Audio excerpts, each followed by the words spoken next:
ఏదైతే తెలంగాణ రాష్ట్ర ప్రభుత్వం 6 గ్యారెంటీల్లో భాగంగా మరి ఆనాడు అమలు చేసినటువంటి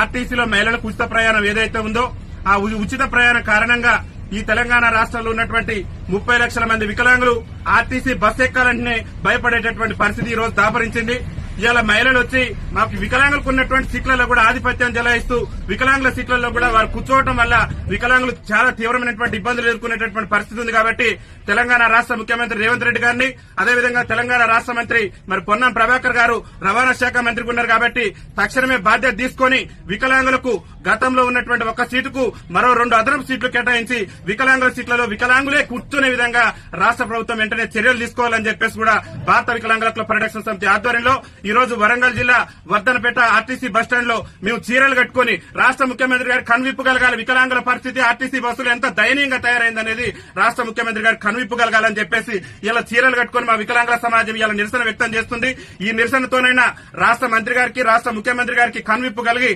ఆర్టీసీలో అదనంగా వికలాంగులకు మరో 2 సీట్లు కేటాయించి ఆర్టీసీలో వికలాంగుల సీట్లలో సకలాంగులు కూర్చుంటే ఆ సకలాంగుల మీద క్రిమినల్ కేసులు నమోదు చేసి వికలాంగుల సీట్లను వికలాంగులకే కేటాయించే విధంగా రాష్ట్ర ప్రభుత్వం చర్యలు తీసుకోవాలని చెప్పేసి భారత వికలాంగుల క్లబ్ పరిరక్షణ సమితి ఆధ్వర్యంలో మేము ఈ నిరసన కార్యక్రమాన్ని చేపట్టడం జరిగింది. ముఖ్యమంత్రి గారికి ఒకటే మేము విజ్ఞప్తి చేస్తున్నాం, మీరు 6 గ్యారెంటీల సంగతి ఏందో తెలియదు కానీ అవసరమైతే వికలాంగుల కోసం ప్రత్యేకంగా మీరు బస్సులను ఏర్పాటు చేయండి. కానీ మేము అవస్థలు పడుతున్నాం, ఇబ్బందులు పడుతున్నాం. ఆర్టీసీ బస్సు ఎక్కాలంటేనే మా గుండెల్లో రైలు పరిగెత్తేటటువంటి పరిస్థితి ఉంది. ఎందుకంటే మా మహిళా అక్కలు మా మహిళా చెల్లెళ్లు తోసుకుంటూ పోతున్నటువంటి క్రమంలో వైకల్యం ఉన్నటువంటి మేము అంగవైకల్యంతో బాధపడుతూ ఒక పక్క దుర్భర జీవితాలు గడుపుతూ ఆర్టీసీ బస్సు ఎక్కాలంటే మరి చాలా తీవ్రమైనటువంటి ఇబ్బందులు ఎదుర్కొంటాం. కాబట్టి రాష్ట్ర ముఖ్యమంత్రి గారు వెంటనే స్పందించి ఆర్టీసీలో మరి వికలాంగులకు అదనపు సీట్లు కేటాయించడంతో పాటు వికలాంగుల సీట్లలో వికలాంగులు కూర్చునే విధంగా మరి జీవోను జారీ చేయాలని చెప్పేసి కూడా రాష్ట్ర ముఖ్యమంత్రి రేవంత్ రెడ్డి గారిని విజ్ఞప్తి చేస్తూ దాంతో పాటు కాంగ్రెస్ పార్టీ ఎన్నికల మేనిఫెస్టోలో కూడా చెప్పింది ఆర్టీసీలో ఒక మహిళలకే కాదు వికలాంగులకు కూడా ఉచిత రవాణా సౌకర్యం కల్పిస్తామని కాంగ్రెస్ పార్టీ అభయాస్త్రం మేనిఫెస్టోలో పేర్కొంది. కాబట్టి